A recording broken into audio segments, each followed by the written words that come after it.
A bank manager publicly tore up a black woman veteran's loan application, a humiliating act he thought would break her.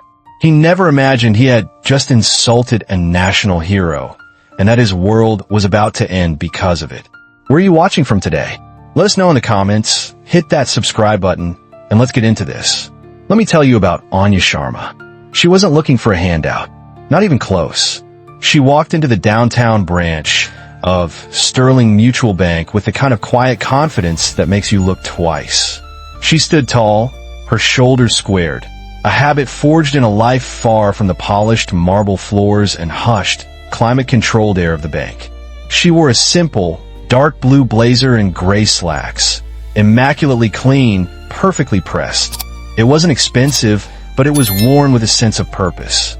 In her hands, she clutched a thick manila folder, the contents of which represented a dream she had carried with her through dust storms and firefights.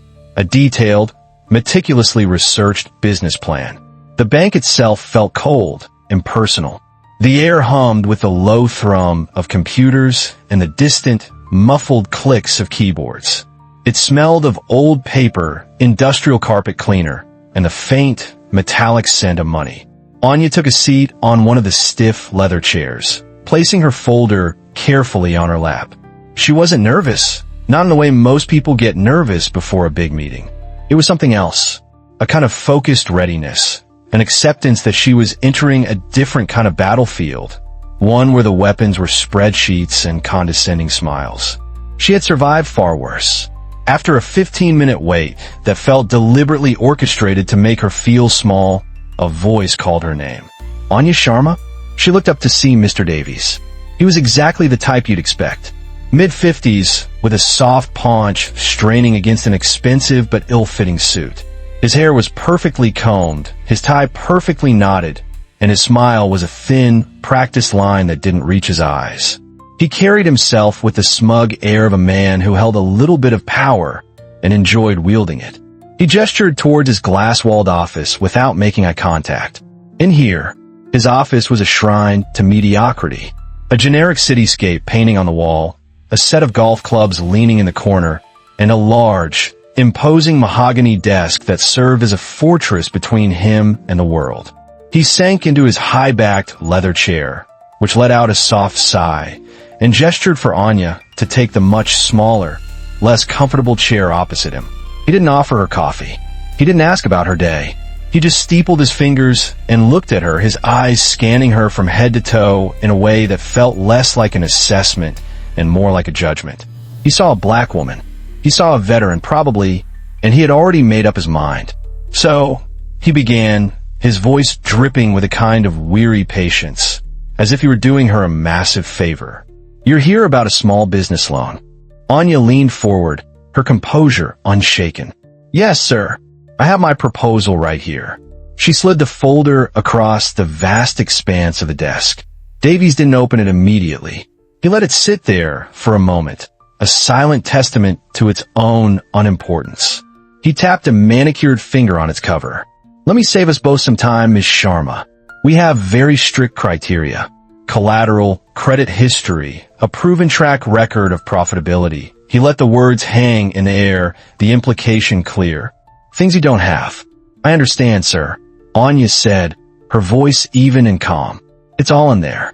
Market analysis, 5-year projections, letters of support from community leaders. My credit is excellent. I'm proposing a community workshop for veterans, a place to help them transition their skills to the civilian workforce. We'd offer training in trades, tech, and small business management." Davies finally deigned to open the folder. He flipped through the pages with dismissive speed, his eyes barely scanning the carefully typed words. It was a performance. He wasn't reading. He was searching for a reason to say no. He stopped on the budget page. "This is ambitious," he said, a small smirk playing on his lips. "You're requesting $50,000. For a workshop."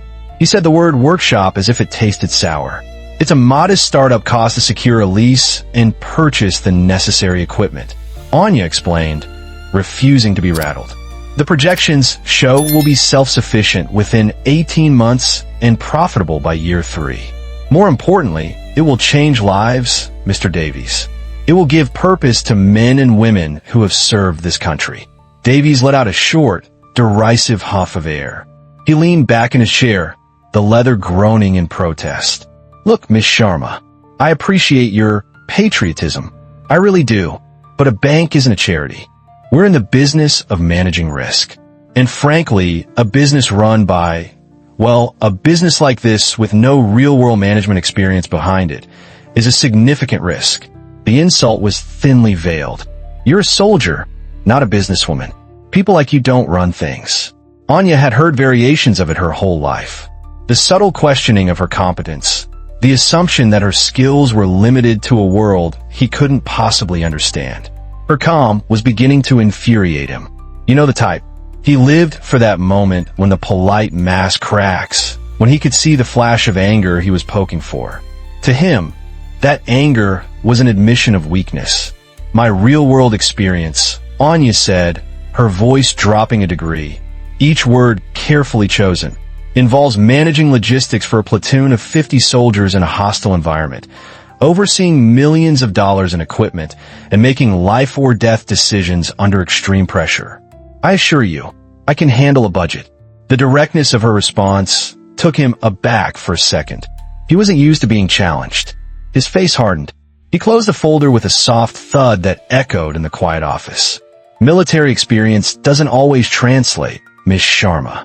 In fact, it often doesn't. This is a boardroom, not a barracks. There's no collateral here. Just a nice idea. And nice ideas don't pay back loans." He was enjoying this now. He saw her jaw tighten, just a fraction. He had found the crack. He pushed her folder back across the desk. It stopped a few inches from her hands, a final, dismissive shove. "I'm sorry, but we won't be able to move forward with this application. My advice? Get some experience in the private sector. Maybe start as an assistant somewhere. Learn how things really work." The condescension was staggering. It was a complete and utter dismissal not just of her plan, but of her entire life's experience. Anya stared at him, her dark eyes unblinking. She could have argued. She could have pointed out the flaws in his logic, the thinly veiled prejudice that underpinned his decision. But she knew it was pointless. He wasn't making a business decision. He was making a personal one. He had decided who she was the moment she walked in. So she did the one thing he didn't expect. She gave a single, sharp nod. She stood up, her movements fluid and controlled, and took her folder from his desk. She didn't offer a parting insult. She didn't plead. Her silence was a more potent weapon than any argument. It denied him the reaction he craved. It denied him the victory. Anya's composure was a wall of ice, and it infuriated Davies. He had expected her to break. He had expected tears, a furious outburst, maybe even pleading. This serene, unshakable dignity felt like a personal insult. It was as if she were looking right through him, seeing the petty, insecure man hiding behind a title and a cheap suit. He felt a sudden, visceral need to shatter that composure, to prove that he was the one in control, that he could leave a mark. Her silence was a judgment, and he couldn't stand it. As she turned to leave his office, he stood up, his face flushed with a strange mix of anger and spite. "And another thing, Miss Sharma," he said, his voice rising just enough to carry out into the main banking hall. Head started to turn. A young female teller paused mid-transaction. An older man waiting in line frowned. The quiet hum of the bank was replaced by a tense, expectant silence. Anya stopped, her back still to him, but she didn't turn around. That only made him angrier. He wanted her to look at him. He wanted to see her face when he delivered the final blow. "People like you come in here all the time," he continued, his voice now a sneer. He walked around the desk, closing the distance between them. "You think because you served, you're entitled to something. A special handout. You think the rules don't apply to you. Well, let me tell you how the real world works. It's not about what you think you've earned. It's about what you have right now. And this." He snatched the folder from her hand. The sudden movement was aggressive, shocking in the quiet formality of the bank. Anya tensed, but still didn't turn. He held the folder up for everyone to see, as if it were evidence in a trial. "This is nothing. It's a fantasy.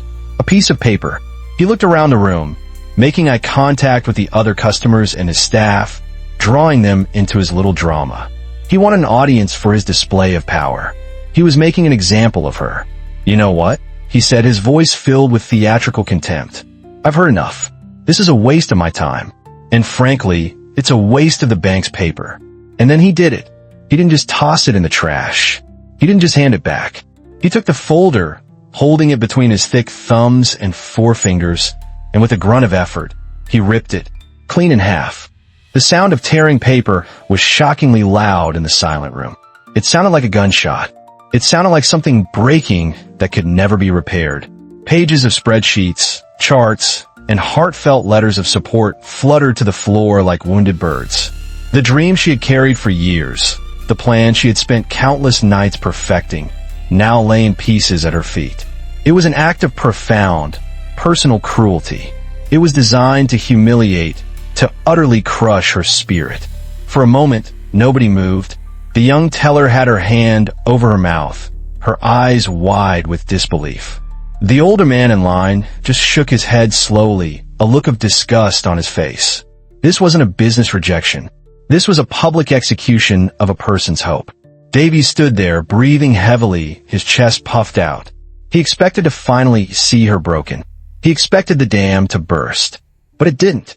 Anya finally turned around, slowly. Her face was a mask.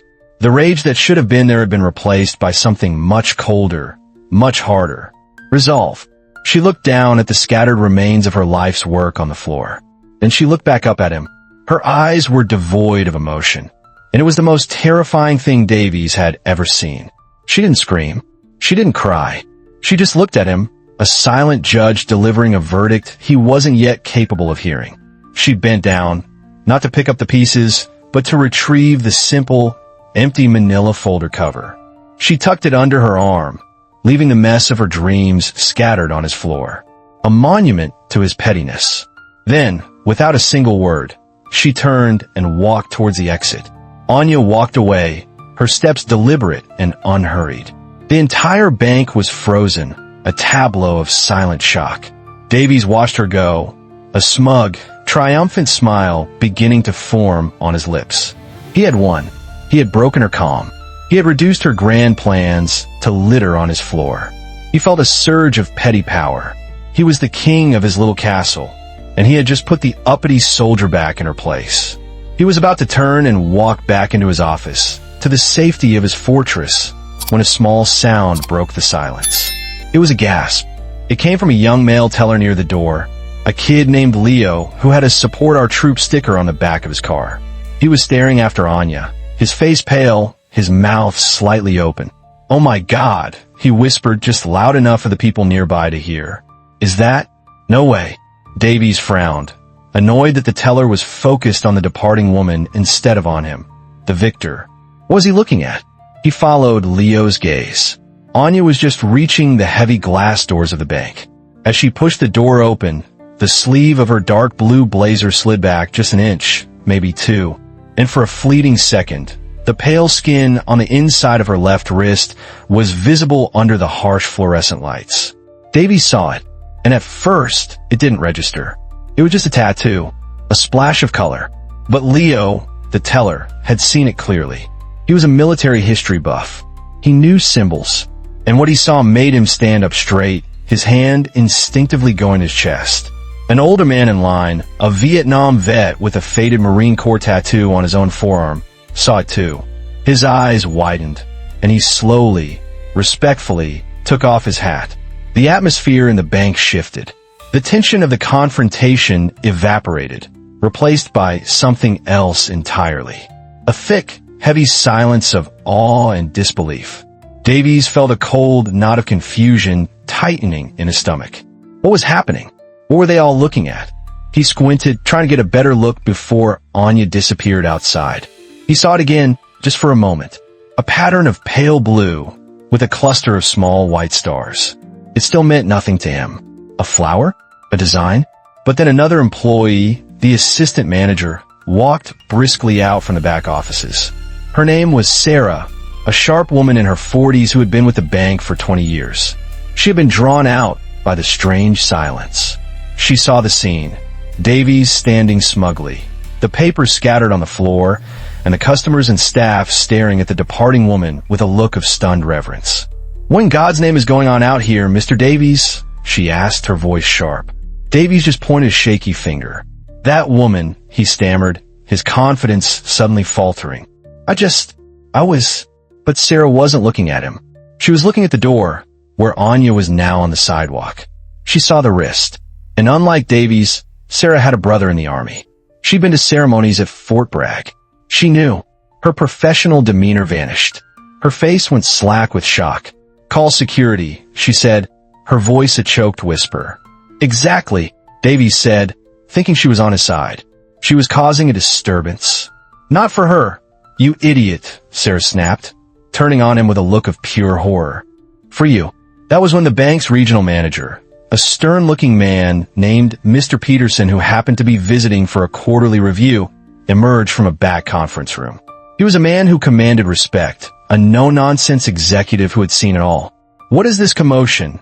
he boomed, his voice cutting through the silence. He surveyed the scene with disapproval. The mess on the floor, Davies' disheveled state, the frozen staff. His eyes followed everyone else's to the woman now walking away on the street. And he saw the tattoo. Just a second before, Davies was the king of his little castle. Now, he looked like a man who had just seen a ghost. Peterson's face, normally a mask of corporate stoicism, transformed. It went from stern to shocked to a deep, profound seriousness Davies had never seen before. He walked past Davies as if he wasn't even there. He strode directly to the young teller. "Leo?" "Son," Peterson said, his voice low and urgent. "Tell me exactly what I just saw on that woman's wrist." Leo swallowed hard, his eyes still wide. "Sir," he said, his voice trembling slightly. "That was a Medal of Honor." The words dropped into the silent bank like a bomb. Medal of Honor. The highest, most prestigious personal military decoration that can be awarded to U.S. military service members. A symbol of unimaginable bravery, of sacrifice above and beyond the call of duty. An honor so rare that there were fewer than 70 living recipients on the entire planet. Davies heard the words, but his brain refused to process them. It couldn't be. Not her.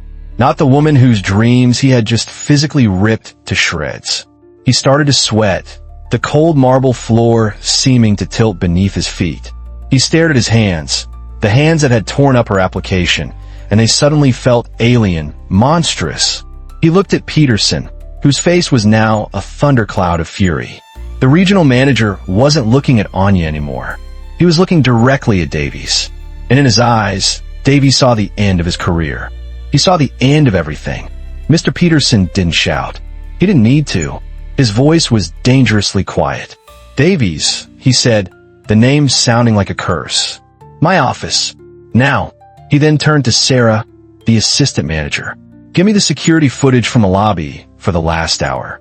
And find out who that woman is. Use every resource we have. I want a name. I want to know everything." The next 10 minutes were a blur for Davies. He sat in Peterson's temporary office, a small, sterile room, while the regional manager made a series of hushed, urgent phone calls. Davies could only catch fragments. "Unacceptable, gross misconduct, veteran. Yes, I saw it myself."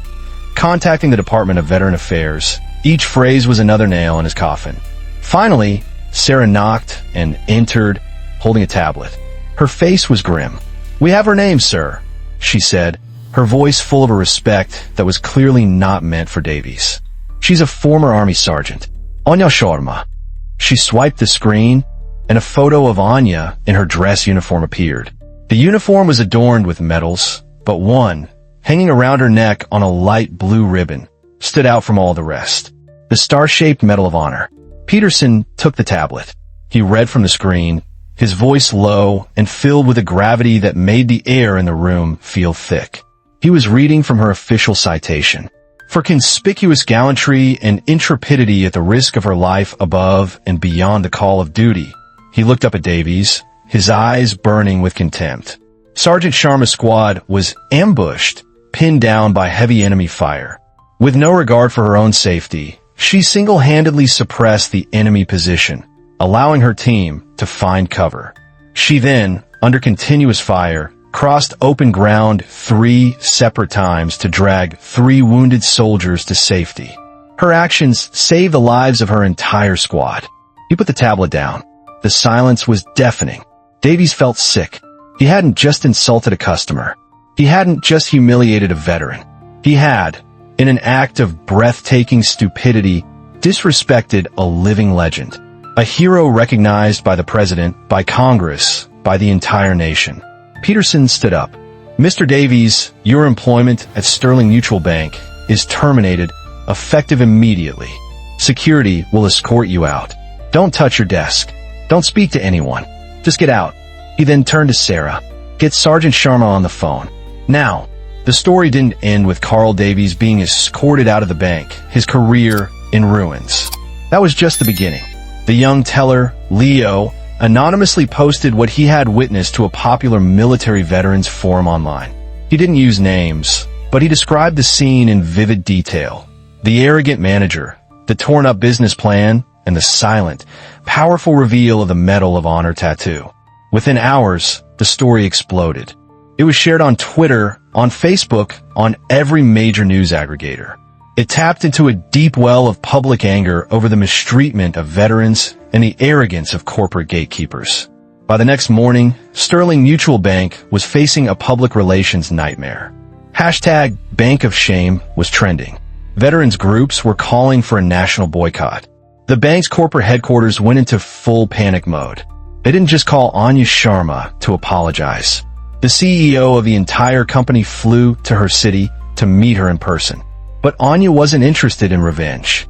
When the CEO offered her a personal settlement, a blank check to make the problem go away, she refused. She didn't want his money. She wanted to make a real difference. She told him about her dream, about the community workshop.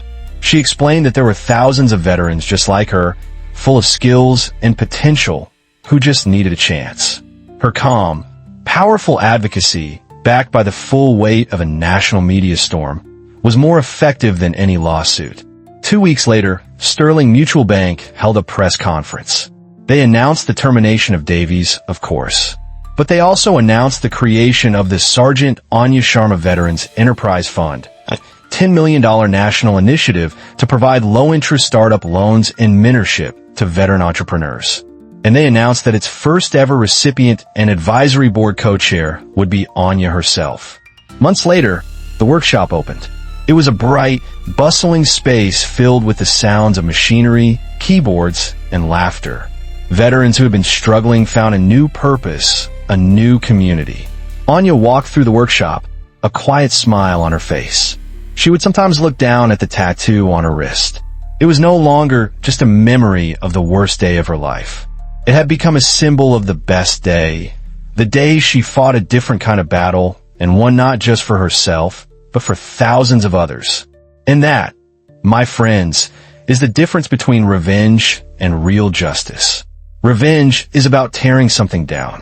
Justice is about building something better in its place. So let me ask you, what does true respect for our veterans really look like? Is it a parade once a year, or is it creating real opportunities every day? Let me know your thoughts in the comments.